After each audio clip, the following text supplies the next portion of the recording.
Good on olive oil. It's shiny and it's nice, and I see it around the edges. Okay, and then I'm gonna add some oregano. About a good tablespoon in there.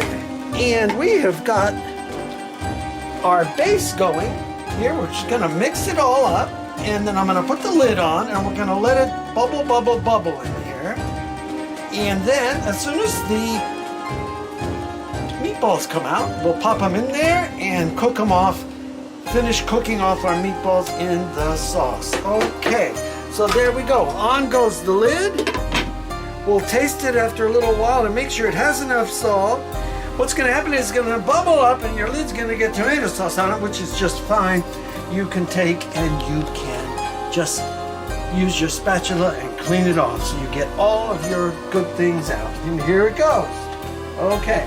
All right, so this is Peter Carpizzo's. We'll see you in the next part when the beautiful meatballs go in the sauce, and we cook this off for a while so that the meatballs get infused with the sauce and the cheese, and now it's going to be just delicious.